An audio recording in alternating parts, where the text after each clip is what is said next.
A última semana do mês de janeiro de 2025 começou com uma notícia. Todo mundo vai ser afetado, independente do lugar que você viva, a profissão que você siga. A empresa de inteligência artificial DeepSeek, se não me engano é essa aqui, ó. Essa mesmo, V3 Capabilities. Lançou essa versão 3 aqui e abalou os mercados do mundo inteiro. Por quê? Porque esses caras fizeram mais com menos. Eles fizeram uma inteligência artificial com um valor muito menor do que os americanos precisaram fazer. É claro que os americanos inventaram mesmo, criaram do zero, mas os chineses, mantendo a tradição aí dos asiáticos, conseguiram fazer milagre com os recursos e fazer uma inteligência artificial que custa 6 milhões de dólares, enquanto, por exemplo, o ChatGPT custou 5 bilhões, algo assim. E o que a gente pode aprender com isso? Eu tô no Japão há 8 anos, eu estudo Japão já desde 2005, e não é a primeira vez e não vai ser a última que os países asiáticos, principalmente China, Coreia e Japão, eles surpreendem o mundo fazendo cópias mais baratas, às vezes mais eficientes, às vezes com mais qualidade. O que está acontecendo agora com a inteligência artificial do DeepSeek aconteceu também na década de 80, quando as empresas japonesas invadiram o mercado americano de automóveis e depois o mundo. Aconteceu com o milagre econômico do Japão, que em 1945 perdeu a guerra. Em 1964, 19 anos depois, fez uma Olimpíada e mostrou para o mundo que tinha se recuperado num período de tempo bem pequeno. Ainda naquele ano, em 64, pouca gente fala, mas também, 6 dias depois da abertura da Olimpíada de Tóquio, a China fez um teste com uma bomba nuclear. E também surpreendeu o mundo porque já fazia 4 anos que eles tinham rompido com a União Soviética,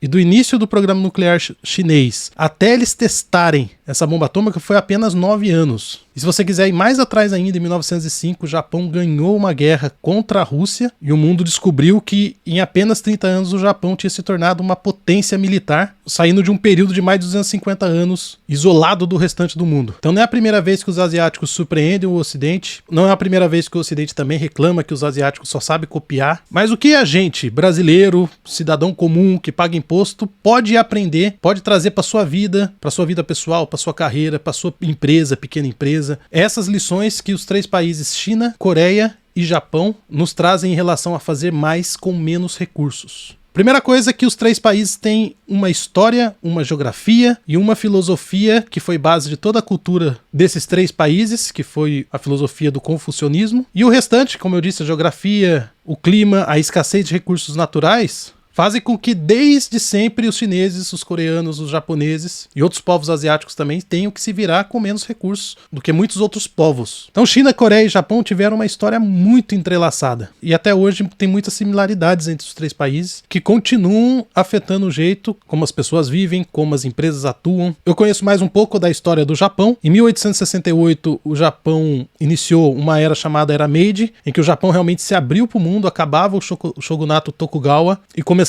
uma nova era que o imperador mesmo tinha assumido o poder para ele, não tinha mais essa figura do shogun. E naquela época o Japão ele não perdeu tempo, ele sabia que o mundo ocidental era muito mais poderoso, ele tinha visto o que tinha acontecido com a China quando entrou em guerra com o Reino Unido, e ele criou uma missão chamada Missão Iwakura, em que um grupo, se não me engano, de 170, 180 japoneses rodaram o mundo, visitaram vários países desenvolvidos. E esse grupo de pessoas foi quem redesenhou o Japão, remodelaram toda a política do país, toda a estrutura econômica, toda a estrutura de educação, para copiar o que estava dando certo no mundo ocidental. Então, quando o Japão começou a ter resultados, foi quando os ocidentais começaram a prestar atenção e falar, esses caras copiam e são perigosos. Mas a pergunta é, será que eles só copiam? Tem um autor americano chamado James Abiglin, que morou aqui na Ásia por mais de 50 anos, que ele falam que tanto os japoneses como os coreanos, no caso, eles não acham errado copiar o que está dando certo. Pelo contrário, é muito natural para eles, que são culturas muito voltadas para educação, para o mais experiente ensinar o mais novo, que não é feio, que não é errado você copiar algo que está dando certo. Mas o que é errado é você só copiar. Normalmente os asiáticos sempre vão tentar primeiro replicar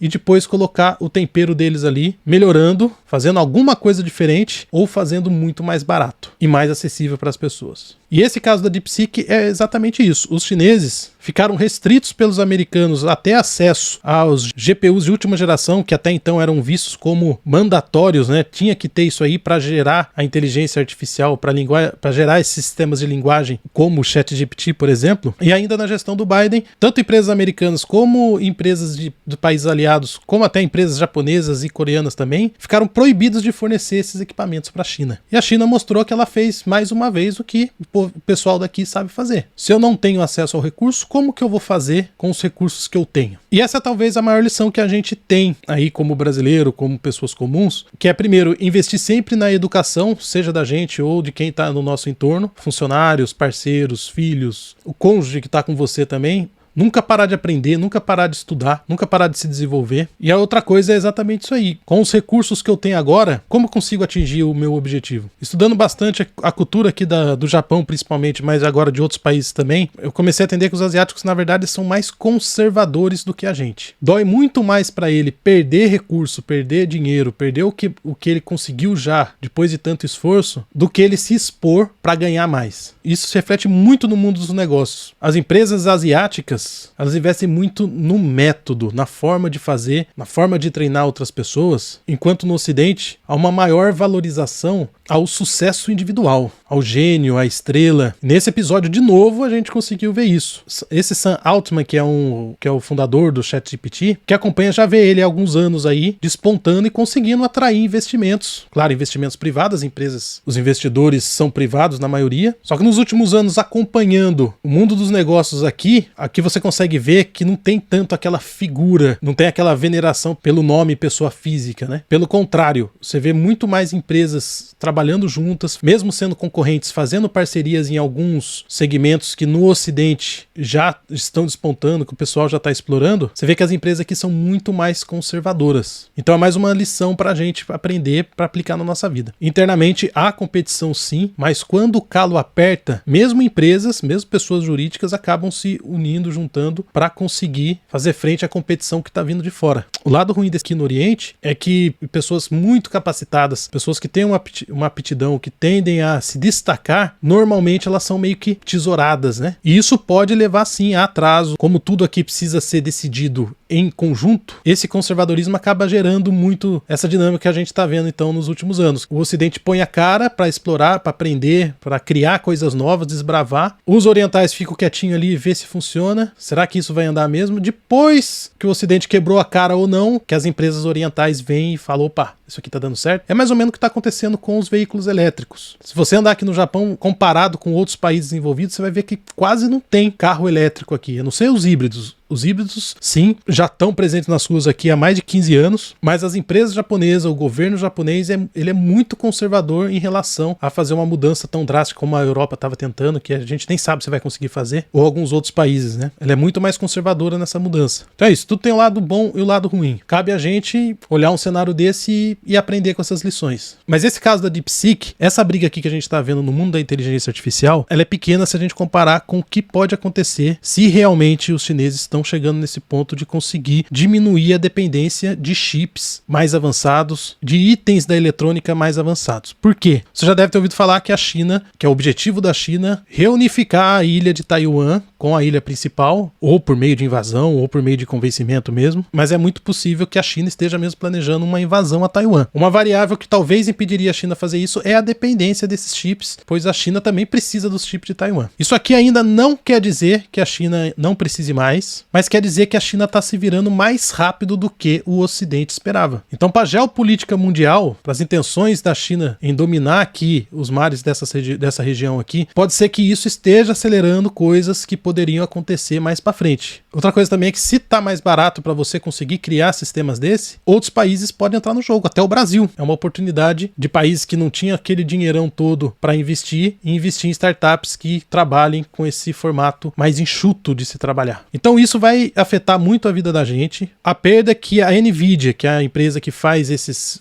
chips aí mais caros, mais avançados no mercado no final agora de janeiro, foi a pior perda em bolsa de valores, em valor de mercado de uma empresa da história. Possibilidade de empresas menores entrar nesse mercado agora só vai agilizar a introdução de inteligência artificial na nossa vida, nas empresas, em áreas, por exemplo, como atendimento ao cliente, que já estão sendo afetadas, vão ser mais afetadas ainda porque vai ficar mais barato. Então a gente tem que ficar de olho aí nos próximos capítulos, enquanto isso se preparando para se adaptar, porque estamos num momento de mudança mesmo. E os asiáticos, China, Coreia e Japão vão continuar sendo aqueles caras ali que estão sempre ali surpreendendo o Ocidente com a velocidade de adaptação e tal. Meu nome é Matheus Faria. Se você quer aprender mais sobre gestão, se você tem uma micro pequena empresa e quer implementar conceitos de gestão japonesa, ferramentas de gestão daqui do Japão para eliminar desperdícios, para eliminar custos da sua empresa, dá uma olhada no link do meu curso que vai estar na descrição aqui. Muito obrigado por ter assistido e até o próximo vídeo. Valeu!